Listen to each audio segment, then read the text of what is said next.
Olá, paz e graça, amigos e irmãos da nossa terra de areia, Três Forquilhas, Itati, Maquiné, Barra do Ouro, Osório, Tramandaí, Capão da Canoa, Torres, Três Cachoeiras, Dom Pedro de Alcântara, Morrinhos do Sul, e se vai embora aí para o nosso torrão gaúcho. Um abraço aí para o irmão Jorge, irmão Jorginho, sua esposa irmã Vera. Deus abençoe a tua família. Eu falei antes, mas tive que excluir o vídeo porque estava muito alto o som da música e aquilo que falava ficou inaudível, não tinha condições de escutar. Então o Salmo 105, verso 15, é que eu estava comentando, fazendo um comentário, uma reflexão. Não toqueis nos meus ungidos e não maltrateis os meus profetas, porque há uma repreensão da parte de Deus sobre a autoridade, sobre qualquer pessoa, indivíduo, seja ele quem for. Respeite o ungido de Deus. Não toque neles. Mas isso foi somente uma advertência.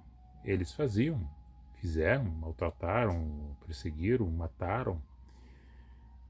E Jesus menciona, o evangelista Lucas escreve, na passagem que está em Lucas 13, verso 34, vocês, Jerusalém, Jerusalém, que assassinam os meus profetas e apedrejam os meus escolhidos, eu tenho tratado vocês como filhinhos amados, e vocês não quiseram, pois assim como a galinha que recolhe seus pintos para debaixo das asas, assim eu quis fazer com vocês, mas vocês fizeram pouco caso, não aceitaram. E no Salmo 105, no Salmo 127, fala sobre o atalaia, uma torre, o guarda, o atalaia para cuidar os adversários, os inimigos que venham para atacar a cidade. E há uma recomendação e uma advertência também, porque se Deus não guardar a cidade, em vão vigia o sentinela, o atalaia. E nós temos dois profetas mencionados como atalaia, Abacuque e Ezequiel. No Antigo Testamento nós temos 4 profetas que são chamados profetas maiores e 11 que são denominados os menores. Não por estatura, não por tempo de vida, mas pelo tanto de escritos que deixaram. A importância e o significado relevante, tanto para um como para o outro. Mas os escritos de maior importância é relativo àquilo que escreveram e que trouxeram a mensagem para o hoje, assim como fatos que já aconteceram e outros que irão acontecer. E destacando-se alguns profetas um pouco mais dos outros, que, por exemplo, nós temos o profeta Isaías, o profeta relatado no livro escrito, por Isaías, o profeta Daniel, o Jeremias, e os outros profetas menores. E o Ezequiel também está dentro do conteúdo do profeta maior.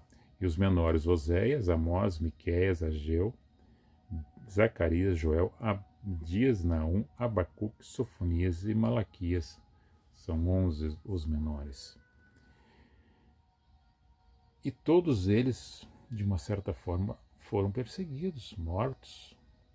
Claro, todos eles já morreram, mas eu digo assim, perseguidos e mortos pelos adversários, por reis, por potestades.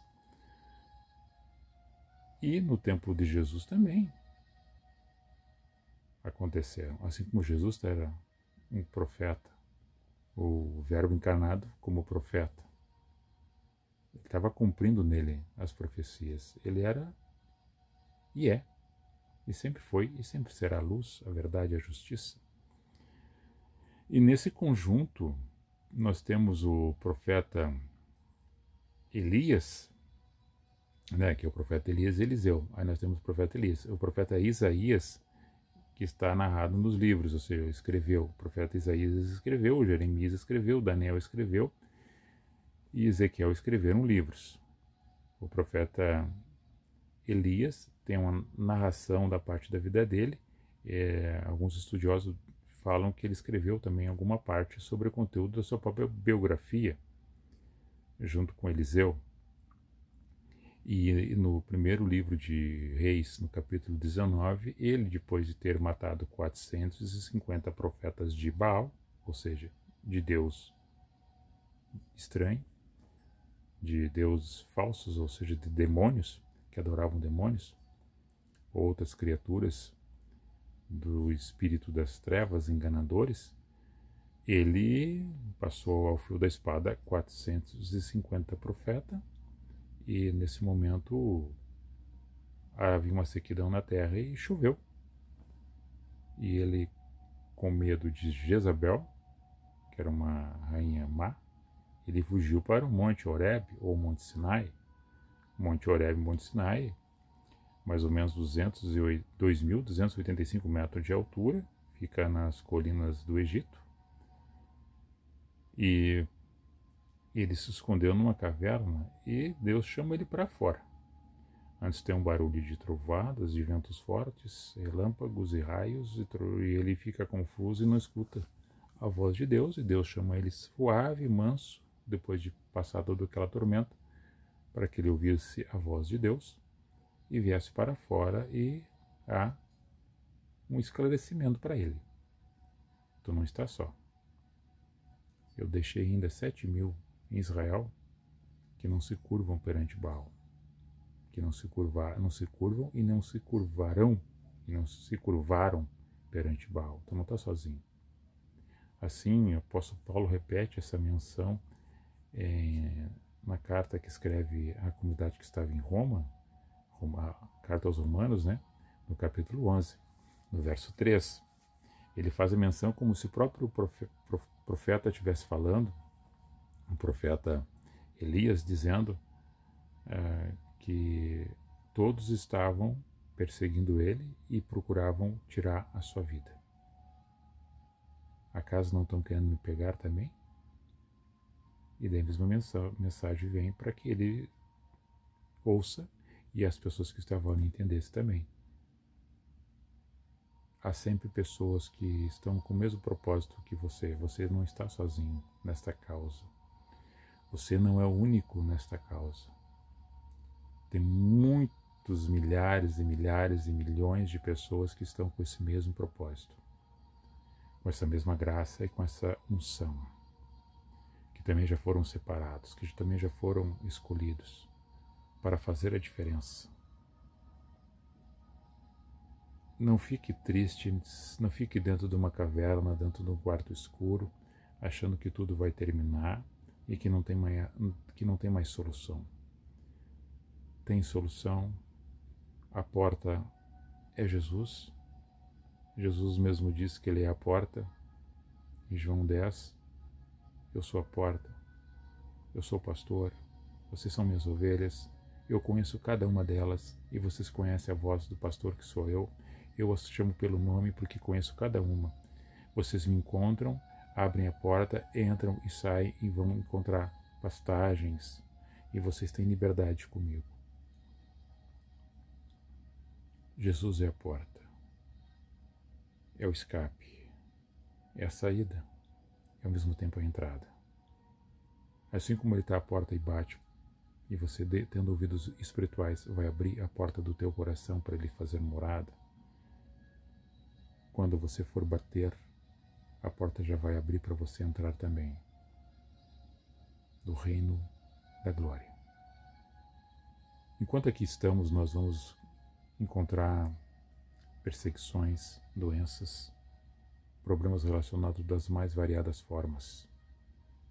Mas se você tem entendimento relacionado com o Espírito de Deus, que já está na tua vida, que está no teu coração, você já é mais do que vencedor ou vencedora, porque entendeu a voz e ouviu a voz, e entendeu que ele chama pelo teu nome. Se você está sendo perseguido, bem-aventurados sois, porque sois blasfemado, amaldiçoado, perseguido pelo nome do Senhor. Quem é que gosta disso? A gente não quer, a gente não gosta, mas é cumprimento de uma profecia na nossa vida, na tua vida. Não se vitimize, não se vitimize, glorifique ao Senhor. Não coloque isso também como algo que seja espetaculoso. Eu estou passando por isso.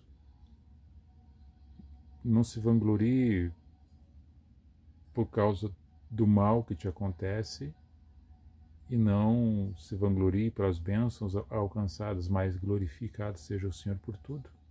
Glorificado a Deus por tudo. Porque sem essa graça em nossas vidas a gente não conseguiria superar essas dificuldades e essas adversidades. Há alguma coisa muito mais forte do que isso que nós estamos vendo. Um poder cósmico muito superior ao nosso raciocínio, à nossa inteligência limitada. A nossa capacidade neurológica é muito pequena, embora que a dimensão dessa capacidade que a gente não sabe, poderíamos ter um pouco mais de compreensão, raciocínio e intelectualidade, sabedoria, sapiência, de buscar as respostas para tudo. Mas como a resposta para tudo a gente não tem, a gente fica firme naquele propósito da nossa convicção em Deus pela fé, porque sem ela a gente não consegue agradar aquele que nos deu a vida, Deus. E se Ele deu, Ele está, nós estamos apegados a esse Deus, e não é um Deus imaginário. É um Deus que se sente. A gente não vê aquilo que algumas pessoas já desenharam ou fizeram uma imagem, como se isso fosse o Deus. Mas eu tenho repetido, não por mim, mas por aquilo que entendo, que devemos ver Deus na outra pessoa. E quando nós vimos Deus na outra pessoa, a empatia, o respeito, o perdão, a reverência, a harmonia, o amor, o trato, o zelo, o respeito, faz com que a gente trate esse indivíduo dessa forma, porque gostaríamos que fôssemos tratados dessa forma também. E aí, quando a gente coloca Deus em nossos corações e vimos Deus na outra pessoa, a gente vai procurar fazer as coisas certas. Agora, quando vimos que alguma coisa diferentemente acontece contigo e com aqueles que estão fazendo as coisas concernente à luz da verdade, à luz da justiça, à luz do amor, à luz da transparência, daquilo que emana do céu em nossas vidas e que você vê que as outras pessoas também fazem e não deveriam ser perseguidas, não deveriam ser maltratadas, não deveriam ser machucadas, não deveriam ser mortas, como muitos já foram, perseguições ainda há, maltratados ainda há, esses maus tratos. Está se cumprindo aquilo que já foi dito. Pelo meu nome, vocês serão perseguidos. E ainda tem aquela outra parte que estava dizendo, olha, eu quis que vocês me ouvissem e tratei vocês como filhos, como a galinha que quis chamar para debaixo das asas para protegê-los, mas não, vocês assassinam os meus profetas e apedrejam os meus escolhidos.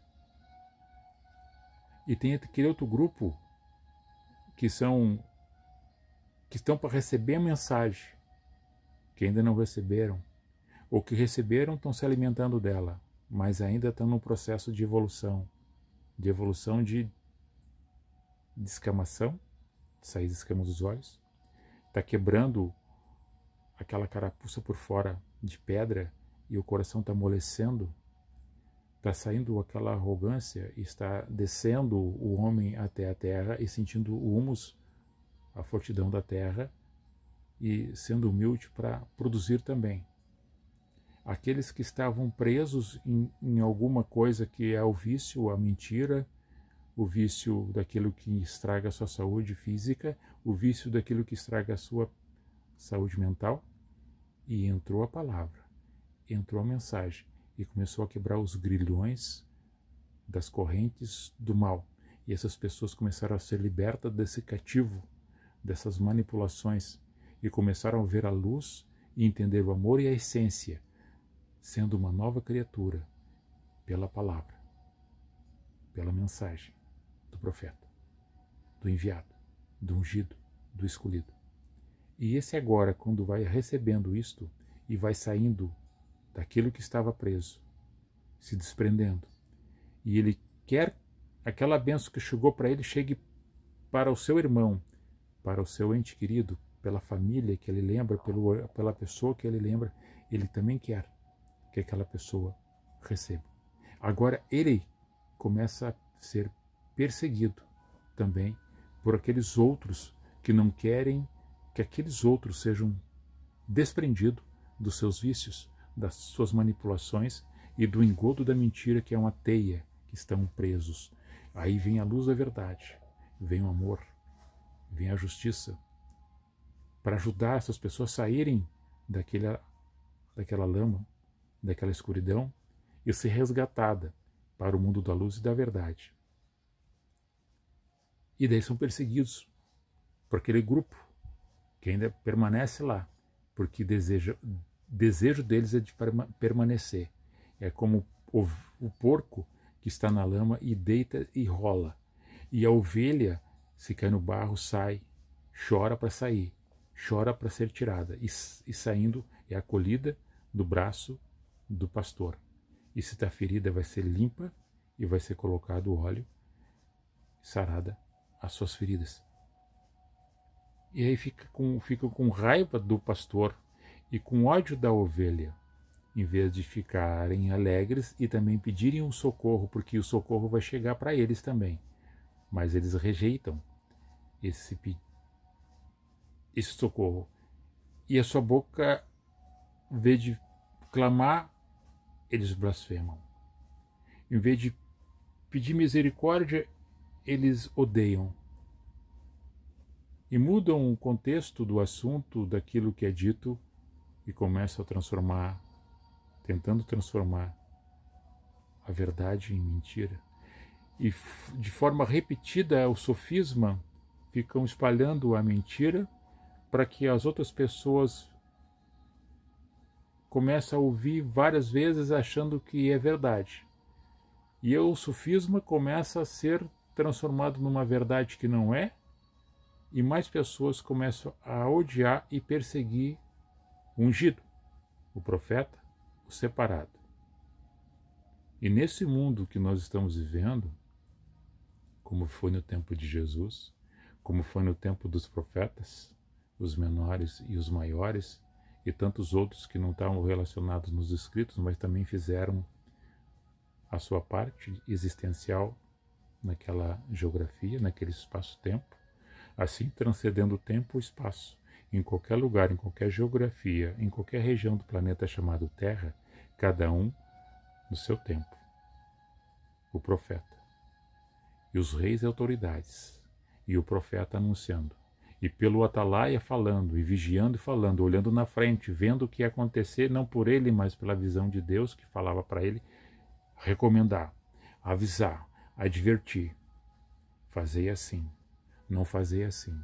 Cuidado. E todos eles foram perseguidos. Você acha que você vai ficar de fora desse pacote? Agora, todos eles perseveraram? Cabe a nós também perseverar. E se nós vimos a história que aconteceu, nós não estamos sendo uma cópia fiel. É uma cópia fiel, mas cada um na sua circunstância. Uma cópia fiel por fidelidade. Sejais meus imitadores, e Paulo diz, sejais meus imitadores, assim como sou de Jesus, o Cristo de Deus. E assim, essa imitar é andar após. Jesus disse: vinde após mim, pegai a sua cruz e vinde após mim. Aquele que não pegar a sua cruz, não vinde após mim, não é digno de mim. E essa dignidade que nós temos é honrar. A honraria é o mandamento de promessa para os filhos que honram seu pai e a sua mãe. Honrai pai e mãe para que se prolongue os dias sobre a face da terra. Ou seja, o prolongar os dias na face da terra não é que tu vai ter 100 anos, pode até ter, mas tu pode ter 50, pode ter 30, pode ter 40, pode ter 80. Tudo que tu fizeres, ele vai ser próspero, vai prosperar. Materialmente poderá ser também, mas no sentido mais é edificação espiritual. A edificação espiritual é a multiplicação de bênçãos sobre as outras pessoas, da cura da alma, das pessoas entendendo você na mensagem que você não falou nada, mas somente deu o exemplo, porque o exemplo arrasta, o exemplo muda, o exemplo mostra, e as pessoas compreendem aquilo que está acontecendo na tua vida, porque você já viu o que aconteceu com outras. E essa percepção que faz com que você caminhe após Jesus, porque Jesus é o caminho, porque nele está a verdade, nele é e está a verdade, nele é e está a luz, e ele é a porta, e ele é o pastor, e ele é o bom pastor, e ele não é somente um sacerdote, ele é o sumo sacerdote da ordem de Melquisedeque, como fala em Hebreus, como aquele que fala que Abraão deu tudo que ele tinha. A 10ª parte que ele tinha, ele deu tudo, colocou. Daquele que vinha de Salém e não sabia para onde ia, ou ninguém sabia de onde veio e para onde que ele foi depois, que do nada apareceu. Assim como do nada apareceu, do nada ele sumiu. Assim como aqui que nós estamos nesse planeta chamado Terra, que do nada era e do nada se fez tudo. Por isso aquele que é o que é o eu sou, o que não existe é, e que está e que sempre vai ser Deus. Emmanuel, Deus conosco, o que foi perseguido, o que foi humilhado, o que foi blasfemado, o que foi morte vicária de cruz, mas que essa morte de vicária de cruz não pôde interromper o ciclo existencial do espírito e a dimensão espiritual sobre todas as pessoas que, crendo nessa morte e crendo nessa ressurreição, também tem essa promessa vindoura após essa morte carnal, temporal, e depois ter a esperança de uma nova Jerusalém, a pátria para os remidos e lavados no sangue de Jesus. Isso é utopia? Isso é fantasioso? Não. Isso é concretização daquilo que temos como esperança, como verdadeira justiça de Deus para os escolhidos, para os profetas, mas a palavra veio para todos. Mas muitos endureceram seus corações, porque assim como está dito, aconteceu. Porque muitos continuaram ainda, odiando, perseguindo e negando, outros confessando e não negando, e caminhando firme no seu projeto de vida, fazendo aquilo que lhe era capaz, porque foi dado algo para que fizesse, porque nada maior do que ele pudesse suportar foi dado para ti ou para ele suportar. Então foi dada a carga que era possível de suportar, a dor e a possibilidade de fazer, porque quando muito dado, muito é requerido. Então tanto que foi te dado é porque tanto foi te confiado, e se você recebeu bastante, é porque bastante lhe foi confiado.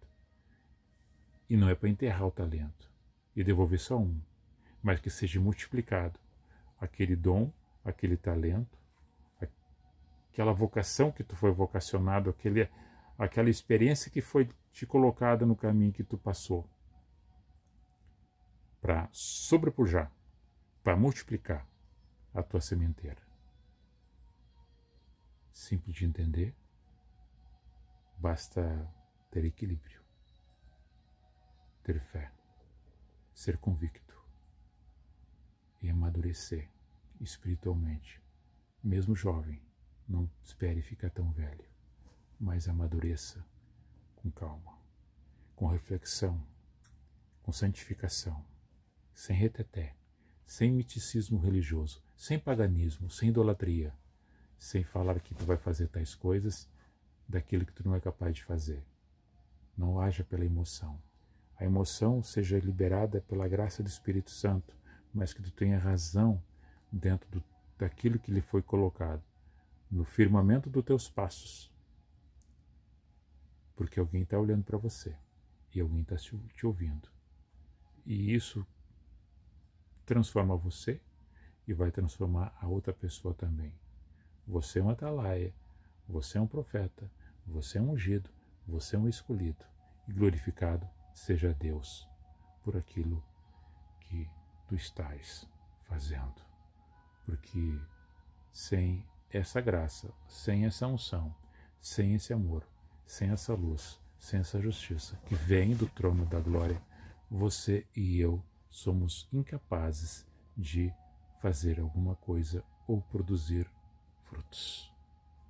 Eu estou em paz e você está em paz? Que bom! Se não está, busque essa paz. Abrace ela e caminhe com ela. Shalom.